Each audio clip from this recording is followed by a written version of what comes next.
Hi friends, అందరికీ నమస్కారం. Friends, ఇప్పుడు అందిన వార్త రాష్ట్రమంతా షాక్. కోర్టు సంచలన తీర్పు. అసలు ఏం జరిగింది, ఏంటి వివరాలు తెలుసుకుందాము. వీడియో పూర్తిగా చూడండి, అలాగే తప్పకుండా లైక్ చేయండి.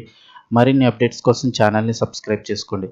ప్రభుత్వం నుంచి వచ్చే ముఖ్యమైన అప్డేట్స్ అన్నీ కూడా ఎప్పటికప్పుడు మన ఛానల్ ద్వారా మీకు ముందుగానే తెలియచేయడం జరుగుతుంది. అలాగే వీడియోని ఒక లైక్ చేస్తే మరింత మందికి ఇన్ఫర్మేషన్ చేరుతుంది. ఇంకా వివరాల్లోకి వెళ్ళిపోదాము.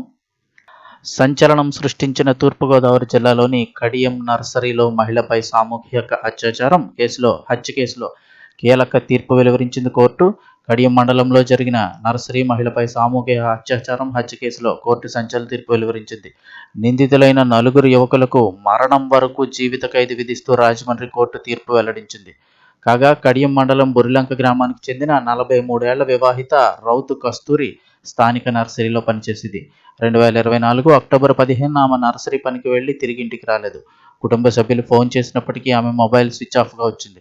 దీంతో వారు చుట్టుపక్కల వెతికినా కూడా ఆమె ఆచూకీ లభించలేదు.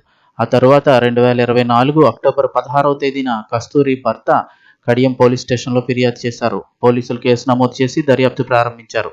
దర్యాప్తు కొనసాగుతున్న సమయంలోనే 2024 అక్టోబర్ 17న చొప్పెల లాకుల వద్ద కాలువలో కస్తూరి మృతదేహాన్ని కుటుంబ సభ్యులు గుర్తించారు.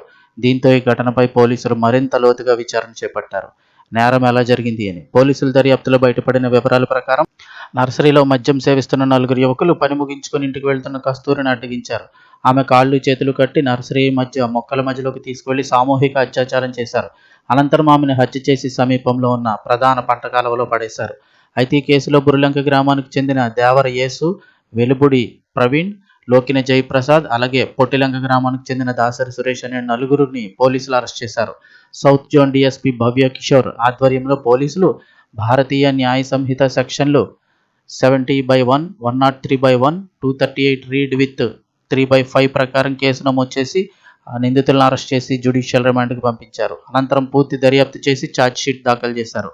ఈ కేసును ఫాస్ట్ ట్రాక్గా విచారించిన రాజమండ్రి 4వ అదనపు జ్యుడిషియల్ కోర్టు న్యాయమూర్తి నిందితుల నేరం రుజువైన నేపథ్యంలో 4గురికి కూడా మరణించే వరకు కూడా జీవిత ఖైదు శిక్ష విధించారు. అయితే తూర్పుగోదావరి జిల్లా ఎస్పీ నరసింహ కిషోర్ గారు మాట్లాడుతూ మహిళలపై జరిగే దారుణ నేరాలపై కఠినంగా చర్యలు తీసుకుంటామని తెలిపారు. ఈ కేసును ఫాస్ట్ ట్రాక్గా పరిగణించి కేవలం 11 నెలల్లోనే విచారణ పూర్తి చేశామని చెప్పారు. మొత్తం 14 నెలల్లోనే నిందితులకు శిక్ష పడేలా చర్యలు తీసుకున్నామని వెల్లడించారు.